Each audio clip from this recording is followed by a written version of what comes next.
Hi everyone, I hope you're all doing well. It's time for an early access review of Xenonauts 2. Firstly, many thanks to the developer Goldhawk Interactive and the publisher Hooded Horse for the early look at early access.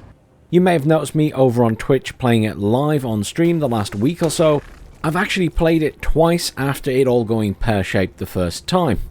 Some of the VODs are up on this channel too if you want to see my first attempt at the game. Now, if you're familiar with the XCOM games, be it the originals or the more modern remakes, you'll have a good basis for what Xenonauts is all about.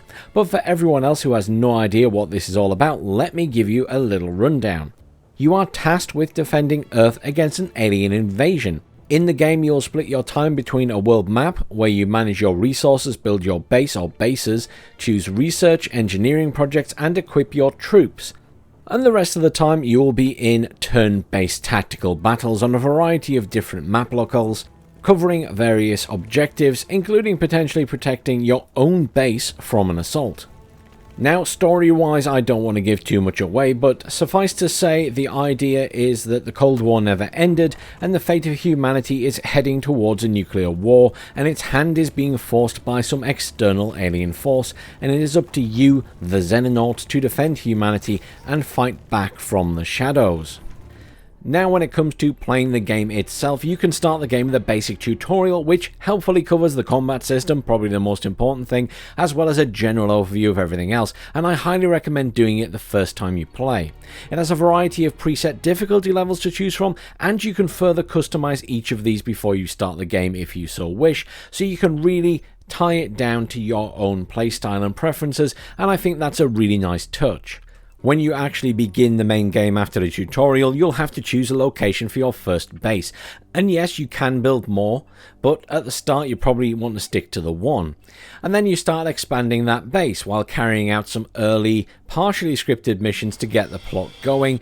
And this also serves as sort of a continued tutorial, introducing new mission objectives and also your first researchers. Now, while the whole world map and main base is an important aspect of the game, the main focus is obviously the ground turn-based battles, though there is a little bit of air combat, but the plan is for a rework to this during early access, as currently it's a bit basic and most of the time I found myself using the auto-resolve. However, let's focus in on those turn-based battles, because that's where most of the action is really happening. So you'll have a squad of infantry and perhaps some vehicles that will go along with them, these vehicles being more like robots than anything else. Now, when you're actually on the battle map, you will have a turn, and then the enemy will have a turn, and then quote-unquote friendly units will have a turn. During your turn, you can move your units around and do various other actions such as attacking or crouching to get into better cover, or perhaps you want to throw grenades and things like that, or interact with objects. All of these actions, including moving, will use up time units. These are refreshed at the start of each turn unless your unit becomes suppressed or has some kind of other effect on them. But you will have to carefully manage these each turn to make sure that your infantry aren't left out in the open. Objectives on these missions can vary from sometimes killing all the enemies, to perhaps saving civilians, or killing one single VIP. What you must remember is that some missions have turn limits, or indeed a number of turns before the enemy reinforcements will arrive, and you simply get overwhelmed, so you have to pay attention to this. Oh, and if your troops die, they stay dead, there's no getting them back, which can be especially painful later in the game when they are all well equipped and highly trained with lots of bonus stats, though if you have time you can retrieve their weapons. It can in this way be a very punishing game. One too many mistakes in a single mission could devastate your main fighting force, and that can be very hard to recover from, hence the complete failure of my first attempt at the campaign. Though on the bright side, percentage hit chance is a lot more reliable than the modern XCOM reboot. Another important aspect of the game, and of course these battles, is kitting out your troops. You'll have a variety of armors available throughout the game which you can research. You'll also have various weapon types, although your units tend to fit into particular slots, though you can customize the loadouts. So you will have riflemen with a rifle, you will have machine gunners with a machine gun, a sniper with a sniper rifle. You'll have a grenadier with a grenade launcher. You can have a shield user who carries around a big shield, and assault infantry that carry shotguns. Obviously, you can rename all these if you wish. And there are various levels of weapons that do different damage types and things like this as you progress through the game. There are also secondary items such as grenades, and also other upgrades you can get, such as things that improve accuracy or further armor plating. This also applies to the robots that you can take with you, or the vehicles, and also your fighter jets and things like that. There are other upgrade options. Now, all of your infantry will have individual stats for things like time units, or their health, or their accuracy, etc, etc. I won't go into all that now, you can work it out as you play. But this is something that can be upgraded by completing missions with these guys, or indeed using the training room in the base, which they will do automatically when they're not doing anything else. The only bit of advice I would give you was the same that was given to me: red is dead when it comes to the health pool. In other words, if their health stat is low enough to be red, I wouldn't take them into battle. It is important to note, by the way, that grenades are free in this game, unlimited at the base, and your best friend in a combat situation. Never underestimate a well-placed smoke grenade or flashbang. The only niggling issue I found was a few bugs where the enemy could shoot through some of the solid cover, and a few situations where I felt like the cover shouldn't really be blocking me. A tiny little bush is blocking me from hitting when I'm trying to shoot something that is much taller than that bush, and I would be aiming for their upper body. That didn't really make much sense to me, and I feel like it was a very gamey mechanic that didn't need to be there. I almost wish that there was a different height level for these items that are very small, because currently it seems like everything is just set to half height or full height. Perhaps that's something that the dev team will look at during early access. But in many ways I'm kind of nitpicking, because that didn't really have a massive detriment to my enjoyment of the game overall.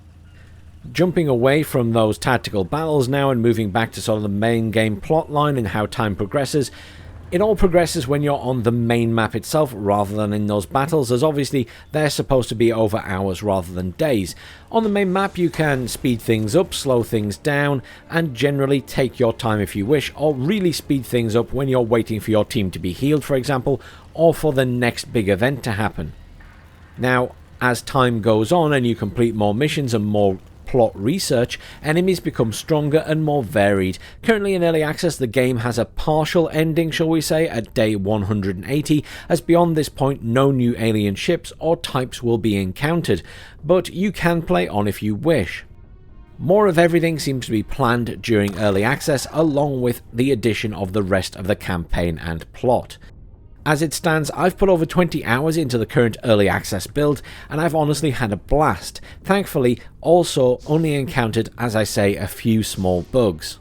Now, speaking of early access, they plan to spend about 9 months currently in early access, although that is subject to change, and they have a long list of things they want to add: additional tactical maps, Soviet town biomes, air combat revamp, an alien and civilian AI revamp, cruiser UFOs, harvester UFOs, a battleship UFO, Operation Endgame, a cinematic ending, new alien androns, Reaper Bulls, Eternals and Psionics, ultimate interceptors, ultimate dropships and ultimate armor, basically all the final forms of the research you can do and the upgrades you can build, fusion weapons, hover tanks, mod tools, full screen borderless mode, and various community suggestions. So there's an awful lot there for them to add in 9 months, so we'll see if they manage to stick to that. Now, I always add a little graphics and sound section. Graphically, it's gone for a much older style. It's all very obvious what everything is though, and you can tell the difference between all the weapon types and their weapon effects, and the upgraded weapons change, and you can see the difference between a standard grenade and an upgraded grenade, etc, etc. It all works very well. Sound effects and music are all very fitting for the game. The sounds of the aliens are something to pay close attention to. It can give you an early warning when something is coming your way. Hint, hint. Overall, I've really enjoyed my time with Xenonauts 2. I actually never played the first game and managed to slip into this one without any issues, though I expect my experience with the XCOM games did help. But the tutorial is good and it gives you a firm footing of the game's combat mechanics, just don't expect everything to go right the first time you play. And honestly, yes, it can be one of those games where sometimes things get frustrating when everything suddenly goes wrong, but if you battle on, you will be glad you did. I don't tell people to buy early access games, nor do I score them, that's my policy, but I can say this feels very reasonably priced right now based on my playtime and the content available, and it's currently 25% off till the 25th of July, which works out at £26.24. The fact that after failing once I went straight back in and tried the entire campaign again says something positive about the game. I was clearly enjoying myself. Or maybe I just like to punish myself, who knows. I'm certainly looking forward to checking back in on Xenonauts 2 during its early access period, as there are still elements of the game I never got to experience. For example, in my playthrough, my base was never actually assaulted, but I know it's in there because I saw that on someone else's stream.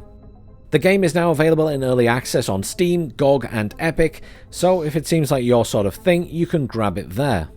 Please do let me know if you've tried the game and what you think of it down below. Otherwise, thanks for watching everyone, please do like, share, subscribe, and I'll see you all soon for some more reviews.